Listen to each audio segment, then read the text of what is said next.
Ivalice. Ah, sweet, sweet Ivalice. How I love you so. My favorite Final Fantasy setting. And not just because of Final Fantasy Tactics, but okay, well, yeah, it's mostly because of Final Fantasy Tactics. Sorry, I seemingly can't do a Final Fantasy video without talking about tactics in some regard. Plus, look, this entire scene right here has a bunch of lines from Final Fantasy Tactics in it. It references my favorite game, so I kind of have to point it out. I guess this one was a success. Wow, I'm impressed, Vaughn. I got a good feeling. And I don't know, maybe I'll just have to do a Final Fantasy Tactics video sometime, and it'll be 18 hours long, and it'll validate everything I've ever said and the entire way that I live my life up to this point. Okay, sorry. I just get so excited about the fun, sort of steampunkish fantasy world of Ivalice. In a way, it's settings like this one, so reminiscent of older Final Fantasy worlds with their chocobos and moogles, that make this franchise so wonderful. I love Final Fantasy VII, I do. It's one of my favorite games ever. But when I think of Final Fantasy as a franchise, I think of this.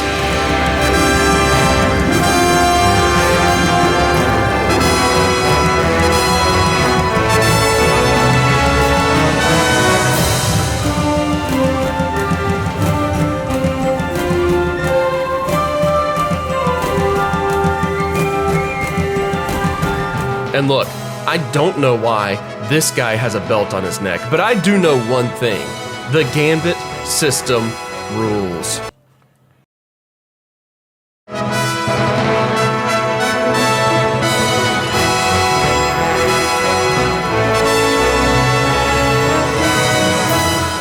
Final Fantasy XII is an MMO without the M, M, or O. Wait, no, I forgot what the first M stands for, so maybe it has that one. Regardless, it has the look, the feel of an MMO with side quests and realms to wander through, random creatures wandering the map, other races that I meet and then are like, oh man, why can't I play as them? They're so much cooler than this nerdy protagonist. Everything about it feels like a game trying to capitalize on the rapidly emerging world of massively multiplayer online games that was trending in the early 2000s. Yes, I remembered what MMO stands for at this point in my writing, deal with it. 12 has a fun cast of characters, headlined of course by Balthier. There's truly nobody cooler than Balthier the Sky Pirate. An Atomos? All skiff, no ship, hardly fit for a leading man. But of course, I guess the whole situation between him and Fran, his assistant, is kind of like a Han Solo and Chewbacca sort of thing, and there's nothing better than that sort of friendship.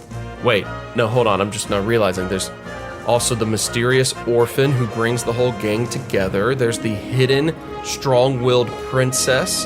There's a war against an empire. Oh, you know what? Final Fantasy XII is just Star Wars, isn't it? No wonder I like this game so much. But the style of this game is what pops into my head when somebody mentions Final Fantasy as a series. You can say Final Fantasy VII, and I'm gonna picture Cloud staring up at the Shinra building. You can say Final Fantasy X, and I'm going to picture Yuna on a hill overlooking the ocean. But if you mention Final Fantasy as a series, as a genre in and of itself, and you don't add any other qualifiers, this world is what I picture. Chocobos, Moogles, a blend of fantasy and technology, castles and airships together. Even Final Fantasy XV to an extent had this, but to a bigger, modernized scale, because the main character was such a lovely goth boy with his buddies on a road trip in his sweet, sweet car. In this way, though, Final Fantasy XII is refreshing because it reminds us of the fantasy adventures that we loved reading about growing up. It's got aspects of King Arthur to it, of Chronicles of Narnia, of Lord of the Rings, and yes, most definitely, it's got Star Wars space opera elements. The storytelling is good and epic. It's in the vein of many slower-paced fantasy tales that we love, getting you to enjoy the world that you're placed in, to really experience it. The story that you're involved in, you get sucked into it, and you get to really be impressed with the grand scale of empires waging war against each other and the impact it has on those caught in the middle. And I mean, just as a design thing, they've gotten a better grasp of the cinematic aspect of storytelling by the time they made this game. Like, look at this particular scene. It's got the tension of a father and a son who don't see eye to eye anymore. So the camera angle doesn't ever show their faces as they converse. They never look at each other, so then we, as viewers, never look directly at them either. It's drama, people! But you can't talk about Final Fantasy XII without talking about game mechanics. The world is great. The story is a classic adventure format. The MMO aspects are unique to a single-player story game. But what about the fact that it's the first mainline Final Fantasy game that isn't turn-based? This is the divisive issue amongst fans when it comes to how they view Final Fantasy XII. But ultimately, I love this. If you're unfamiliar, combat in this game is called the Gambit System. It's essentially where you program certain actions to be triggered by your characters based on certain circumstances that are happening in the fight against enemies. A party member is low on health, you toss a potion or you cast a cure spell automatically. The enemy is weak to fire, roast them. You can do a lot of manual controls, that aspect hasn't really changed. But this way, your entire party operates strategically without you having to issue 100 different real-time commands. It makes it so that the combat in Final Fantasy XII is more like a tower defense game than it has been the earlier turn-based Final Fantasy games. Like the infomercial always said, you set it and forget it. Actually, you know what, don't do that, because if you just forget it, your party will die really quickly if you're not paying attention to what's going on. One of my bigger complaints about Final Fantasy X, which again was a game that I really enjoyed. If you watched my previous video, I wanted to make that very clear. But one of my bigger complaints was that eventually every battle becomes very formulaic.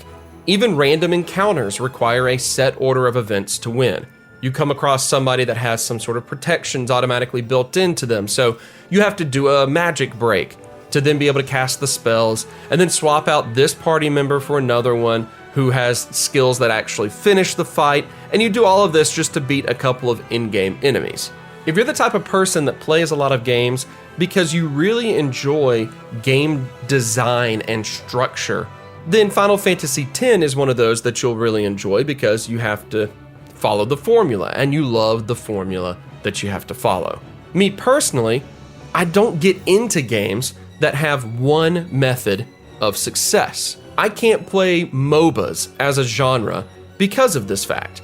In order to win in a MOBA, you have to have certain characters and you have to do a certain role, and if you differ from any of that, you lose and your teammates berate you in the chat, and yeah, I'm still bitter. I most enjoy games that encourage you to problem solve, to figure out how to win in a variety of ways, and then reward you for being creative, for trying different things, and learning in different ways. One of the first videos I made on this channel was a review looking back on one of my favorite Nintendo 64 games of all time, the obscure and quirky Space Station Silicon Valley. And this was a game that in the mid-90s had a lot of revolutionary concepts when it came to creatively achieving all of the goals to pass through all of the levels. Final Fantasy XII encourages this with the Gambit System. You go into a battle against some random enemies, you test out a strategy, you maybe play with it a little bit more manually as the battle's going on to see how it works, and then you pause the game, you tweak your gambits a little bit, you refine your own customized formula for success, and then you go again. Trial and error is rewarded richly in this game because there's always something else that you can tweak, you can refine. By getting better at the game eventually plays itself. Maybe you play games like MOBAs that require you to have a memorized formula set of events in order to be successful, and if you activate these sort of events before your enemy, then you can assure victory. Maybe you play games like Dark Souls, where you have to have a very clear and precise strategy, and you can't have a single error if you want to succeed against the enemies that you're facing. And if you enjoy those games because you enjoy that type of challenge, that's great. Final Fantasy XII is probably not the game for you. Me, I am a simpleton. I'm Pavlov's dog. I don't want the challenge. I just want to hear the ring of a bell and a reward to appear. If you are only interested in results, then this is not the game for you, nor is it the Final Fantasy for you, and actually this is probably not the genre for you. But if you love the concept of never being satisfied with the results and constantly wanting to tinker a little bit more and find a better, more efficient way of doing what it is you're setting out to do, then Final Fantasy XII is 100% that game. And this is really only emphasized in the overall creation and, well, refinement of the game itself. This focus on trial and error style of gameplay is actually best as of just earlier this year. Oddly enough, Final Fantasy XII is still being updated, with the latest patch being in the spring of 2020. The original game came out in 2006 as Final Fantasy XII, and then a re-release came out in 2017 known as the Zodiac Age. The world of Ivalice, of course, having a big Zodiac connection in its lore, and the game having 12 possible jobs for your characters. And oh, you know what? I just realized the emphasis on the number 12 here as well, in this being the 12th mainline Final Fantasy game. Anyway, in 2017, they changed the job system some when they released the Zodiac Age, but once you chose a job for a character, you were locked into that job. The Switch and the Xbox versions that came out eventually came with the ability to change jobs, therefore to constantly come up with new combinations. This feature was added to the PC version in 2020, therefore totally buying into the mentality of, play this how you see fit. If you want to do it differently, then go for it. Refine the way you're playing, because we're still refining the game. So, a game that released in 2006 got its most recent update in April of 2020. This is reminiscent of the fact that Final Fantasy XV came out as a deeply, and believe me, I mean deeply, flawed game. The developers looked at the response to the game when it came out and said, yeah, that's not the quality of game that we should have produced. They took the next year or so of the game to fix and improve it, releasing updates, patches, refinements. By the time I got around to playing the game again, about a year and a half later after it had released, it was polished, it was wonderful, and I fell deeply in love with Final Fantasy XV. I respect a developer and a game director and producer who is willing to say that they didn't do a good enough job at first and they want to fix things. It doesn't happen often that a company will say they want to make a better quality end product first and foremost, even over the chance to make more money off of the consumer by adding in loot boxes or cosmetic additions. I was going to try to write a witty line about how much Electronic Arts does this, but there's nothing witty to say when it comes to Electronic Arts. They are not a witty company. They do not care. They do not care about you. They do not care about the product. They care about your money. Anyway, all that to say, Final Fantasy XII has 12 job classes, 6 of them melee-based, 3 ranged, 3 magic, and each of your 6 main characters can take on 2 jobs, so depending on how you want to combine them, you can have some outstanding combinations. My main character, Vaughn, therefore spent most of the game as a samurai black mage combination, which might be the single coolest thing that anyone has ever considered. I have to wrap up this whole lauding of the Gambit system and lauding of 12's focus on refinement and constantly tinkering because we have to talk about other things. But in summation, this is the Final Fantasy for those of us who don't love games because of game mechanics and game systems. This is the Final Fantasy for those of us who play Dungeons and Dragons not because we love the complex stats and the items that give +3 to whatever skills that we can grow at the time, but because we love finding ways to manipulate the free-flowing development of the game to best suit our own ways of problem solving. We're not just using skills in battle, we're looking at the way the Dungeon Master set up the map to see if there's any loopholes we can exploit to try to make the battle go a little bit more in our favor. Those of us who aren't so much in love with game design as we are exploring the ways that we can break the game design and reform it to work the way we want it to. Now, of course, Final Fantasy XII is not without its flaws, obviously. I mean, just look at this map. This on-screen map is a mess. What's it even trying to accomplish? This is sloppy. This is way too big, and I'm actually dizzy trying to play this game. And the audio. A shame perhaps for me and for you. But for Dalmasca, there's hope. Even though the voice acting is leaps and bounds better than Final Fantasy X, Hit me with all you got, Dad! it's still bad now, especially compared to the high quality audio that we get in games these days. It's like the actors had to speak through pillows when they recorded their lines. I used to say that in the early days of YouTube, before it was as widespread as it is now, and before video and audio technology was as affordable as it is now, and everyone had a phone that could do the type of work that $10,000 cameras would have had to have done 15 years ago. I've always said that the difference between an just okay video and a great video was audio quality. An older YouTube video that had higher quality audio than somebody just trying to capture the audio straight off of their camera stood out more as seeming more professional than the others. Now, all of this might not be 100% true, and I realize that now because I've realized how much more of an audio-focused person I am. But this game was made in 2006, which, is still the early days of YouTube, so I stand by what I said. The quality stands out when compared to more modern, glorious audio. And ultimately, the game is just a bit too spread out. If the beauty of the combat system was the automation of it, eventually you find that you're wandering through giant sections of the map that takes up your entire screen, by the way, and you're not actually doing much because the game plays itself.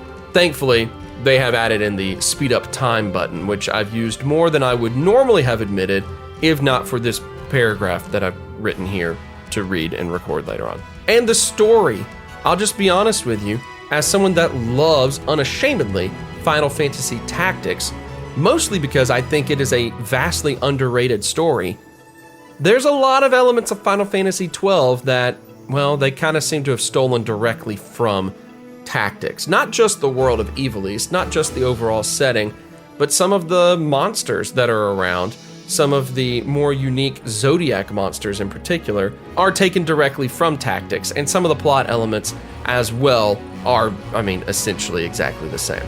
Which is normally a positive when you're copying a really good story, but when you're directly copying a really good story, it's just a little bit more noticeable. And really, is this the worst costume in any Final Fantasy game?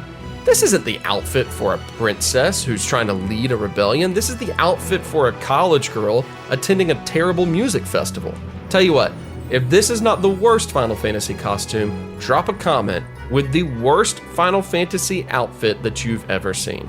So, like any game really, Final Fantasy XII has a lot of good elements, but also has a lot of the flaws that we have to either ignore or just kind of tolerate or learn to accept.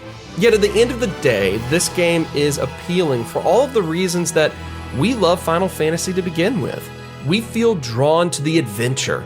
It calls out to that side of us that wants to swashbuckle, to rebel against an evil empire, to save a princess. Final Fantasy VII resonated with so many because it hit on major themes like ragtag strangers becoming close-knit friends, issues of identity, of love and loss. Final Fantasy XV probably doesn't get the credit it deserves because of the fact that it launched so flawed and it had to be repaired and fixed. But as a game, it's great because it's just the narrative of friendship and brotherhood. It hits heavy. It's so good. The narrative of Final Fantasy X was more centered on family dynamics and father figures. Hit me with all you got, Dad! And it's good in its own right, but 12 gets back to the storytelling basics that so many of us love about fantasy. You are a street orphan who gets sucked into a conflict between kingdoms and empires, alongside a dethroned princess and a sweet freaking sky pirate. It's naturally thrilling, it's adventurous, for lack of a better term, it's a fantasy. I'm pretty open about this, but I'm very much an experiential person. When I look back on my life, I remember clearly the more unique moments, the more unique travel opportunities, the more unique opportunities to play music in front of people, or I don't know, I just remember the unique moments more so than anything else. I remember stuff like traveling to the Netherlands with my friends Chad, Brian, and Tyler so that Chad could research a book he was writing, and ending up at an Ajax match in Amsterdam in the snow and just kind of enjoying the whole absurdity of how I ended up there to begin with. I think about going to the UK with my soccer-loving friend Zach for a Liverpool match that ended up getting rescheduled at the last minute. So instead of being able to go to Liverpool, we had to find something to do with an entirely newly opened up day. So somehow, kind of on a whim, we ended up in Brighton on the coast of England for the day and fell in love with the city, their team. We fell in love with the adventure that led us there, falling in love with the adventure of that entire trip, which eventually led us up into the Scottish Highlands and the most beautiful place in Scotland, which I'm pretty sure is the most beautiful place on the entire earth. It's those experiences. Well, actually, you know what, thinking about it more, maybe everything important in my life revolved around soccer? Okay, regardless, I'm an experiential person. And if I'm not out and about living new experiences, then it doesn't have to be all the time. I'm not a lunatic here. I like a good routine, don't get me wrong. But if I don't have new experiences every so often, I don't feel like I'm actually living. So COVID quarantine, an office job, inability to travel new places, inability to really hang out with friends or family like we would normally do outside of a pandemic. Honestly, for most of this year, I haven't really felt like I'm living. I can already tell that in 2021 or 2022 or whenever life seems to actually be normal again, I won't look back on this year, 2020, and probably remember much of anything specific. No grand experiences, no adventure in this time of life, just the awkwardness of a pandemic and a quarantine and all of the social media squabbles that come along with it. It's a harsh reality, right? And it's because of the harsh reality that we therefore love to escape. That's why we fall in love with escapism. That's why we fall in love with fantasy. It's why we hold tightly to the stories of J.R.R. Tolkien and C.S. Lewis with their mystical, magical worlds. Heck, we fall in love with Star Wars, with the mysticality of the Force and the technology of spaceships. A tale where some orphaned kid from nowhere can join forces with dashing pirates and princesses, and he can become a hero. Maybe we can become a hero. We love these stories because we love adventure. And for whatever various reasons, we don't have adventure in our own lives. And what's interesting, maybe more than anything else about Final Fantasy XII, is that the narrative hinges largely on characters who are not the chief protagonist, Vaughn. The narrative focuses on the princess, the sky pirates, all of these other characters. The supporting cast are the ones that the heaviness of the story rely on. It's a pretty fascinating dynamic. And at the base level, this thirst for something different, something adventurous, is why we romanticize things in our lives to the point in which we end up worshiping them. Maybe it's comics, maybe it's movies, maybe it's sports, and maybe it's why you're fighting so hard to keep football going during a pandemic. Look, I get it. I don't have to agree with you to understand you. And I do understand you because we're all in the same boat here. Plus, you didn't expect to hear me talk about football in a video about Final Fantasy XII, did you? And I'm trying to keep you on your toes. We all have everyday life. We have desk jobs, we have quarantines, we have social media arguments about the stupidest stuff ever. Oh my gosh. But maybe worst of all, we have routine. And routine is the enemy of adventure. So we turn to escape, or at least we dream of escaping. We hate real life, even if we don't want to admit it. Even if we want to act like it's all fine, that we are all fine. And that's why we end up worshiping our escape. See, we are all Vaughn. We are all this orphan, probably not even feeling like the main character of the story or something, just like so much of this narrative doesn't revolve around Vaughn himself. We are all, each and every one of us, just like him though, standing on the ground, spending our time staring up to the sky, away from reality, and dreaming of flying.